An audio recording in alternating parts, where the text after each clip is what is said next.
Hey guys, Tim Uchuk here, and if hiring is on the brain, I wanted to hop on and share our latest process with you, as well as if you're interested, how to get one of the resources from the process I'm going to share with you. So we'll be zooming in here into our Perfect Week Method roadmap, and the hiring is in stage 3, which is over here, team optimization system. And so we'll be talking specifically about the hiring funnel system. But before we get into it, I just want to talk about some common mistakes that we often make when we do not have a hiring process in place. Starting with number 1, too much friction. So too much friction means that in an ideal world, we have them go through all the hoops of the assessments and the reference checks. There could be a skills assessment, behavioral assessment, and there's so much friction that we don't get a high enough volume of applicants. And as a result, we get desperate because we're not getting enough people applying. And even if you get like 2 or 3, you don't get a statistically significant pool of applicants to make a good decision. So there's a rhyme and a reason, and we'll talk about that in a minute here, to getting the right amount of friction so that you can have people kind of nurtured through the process, and you can get a higher batting average and essentially getting more fish to swim into your hiring net. So that's number 1, is too much friction. That's a common mistake that people make. Number 2, pretty obvious, no standard process in place. So we're just kind of meandering around. We're having conversations back and forth without having a systematic process in place to make sure that we check all the boxes, but at the same time we do them in the right order so that we don't have, the friction of getting people to give up and ghost us, but also to do it in such a way that we are making good, informed, objective decisions. So having a standard process in place, I'm going to review ours so you guys can see it, and maybe adapt yours accordingly. So it can serve as some inspiration. An inefficient process, number 3. So inefficient meaning that when you don't have things like the email templates are a good way to create some efficiency in your process. Having streamlined ways to filter out candidates to eliminate bad, unnecessary phone screens or in-person interviews. So having a standardized process allows us to really dial in and streamline the hiring process so you can always be hiring and be really efficient about it at the same time. Next, sub-optimized title and job posting. So that means when you're posting a job on any of the boards, whether it be like Indeed or Facebook or LinkedIn, when you post the job, think of hiring as marketing. So by that I mean when you create that posting title for the job, you want to get a higher conversion rate of clicks. So people that are scrolling through all the different job titles and they're clicking on yours and saying, this looks interesting. So if you realize that hiring is marketing, you're going to put a different kind of spin into the title of the job post so that you can get a higher conversion rate of people clicking on the job post. And then, of course, when they click on it, you want to get a higher conversion rate than apples to apples, all things considered, with your competitors, of people actually applying. So this is where the stuff that goes into the top of your job posting is really important, because we have to sell them on why they should apply, right? So that's really important to optimize your title and your job posting.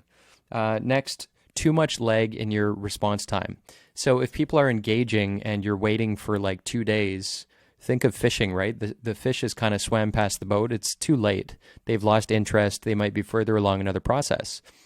So, or another opportunity. So by realizing that you have to stay on top of it, that's really critical, especially for people who have a good application. They're more likely going to be pursued by other people who are hiring, right? So you gotta stay on top of it. So that's too much lag in responding. Next, no standard filtering process in place. So this is tied to the process, but having a standard filtering process so that you're attracting the right types of people in terms of their skills and experience, while at the same time repelling the types of people that you don't want, and being very intentional about that. So being mindful around how you're filtering, which is all part of the setup process. Next, no standard skills assessments in place. So people can sell us, have a really good interview. They can, talk the talk, but their skills might not back it up because we don't have a good skills assessment in place. So having that, and then a behavioral assessment. So let's say that they do have the right skills, but on the behavioral side, What if they are too kind of dominant, or they don't get energy around people and you're hiring for like a customer service or a sales role? You would want to see that and pinpoint it through a behavioral assessment prior to making the hire, because you'll find out that they're losing energy if they're in a role that's not sustainable and doesn't overlap with their natural behaviors and tendencies. Last one is too small of a net. So too small of a net just means, using the fishing analogy, if we are not leveraging things like social media so that we can get that out there as wide as possible, so we can get as many fish to hop into the net as possible, is the name of the game. So we can get high volume, but when we get that volume, having a process in place to deal with it kind of systematically and methodically. Okay, so again, this is the hiring system here in our program. This is part of the perfect week. That's over here. So we have a 4-step hiring process. I'm going to go through we've got a map version of this. So here's what it looks like.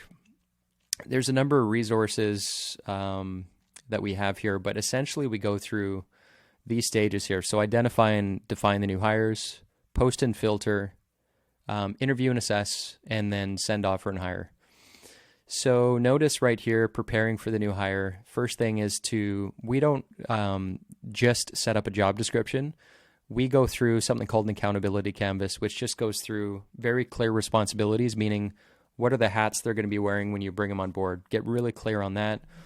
Job description. We also have a job scorecard that we leverage in order to, this is part of the team optimization system. So when you hire them and you have the quarterly reviews, we can start to benchmark their performance and give them real clarity around what success looks like.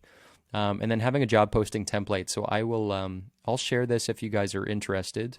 By the way, if you're watching this, if you can put hashtag live, if you're watching it live, hashtag replay if you're watching this on the replay, that would be great. And if you guys are interested in getting our job posting template, in the comments, type job posting template, and we'll make sure that we share that with you. So that's that. Yeah, that'll be this guy right here. And we post the job. So you should have a job posting procedure. And then we filter the candidates. And typically, I mean, there's many doors to the same house, but typically what we will do is phone screen prior to the disc. So these are kind of interchangeable. It depends. But we use a disc assessment. And sometimes we'll do this first. But we have an automated phone screen process which streamlines this incredibly. So we're not having to do the phone screen. We have an automated way of doing that. Saves a ton of time. After we're filtering, and we've got a filtering process as well. So we're filtering best of the best, send them to a phone screen. Do they pass? Send them the disc. Do they pass? This is the first in-person interview. Do they pass? We have an assessment that we send. Assessment number 2, based on the skills. And then do they pass? Interview number 2, reference checks, send the offer. That's it. So that's a 30,000 foot look at the process and the steps that I recommend just through kind of trial and error. Again, if you pack too much friction up front, especially if you're in a smaller geography, you're going to run into troubles getting people to apply.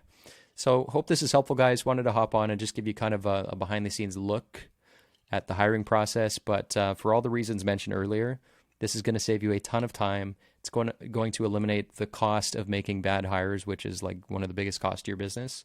So I hope this helps, guys, and we'll see you in the next video.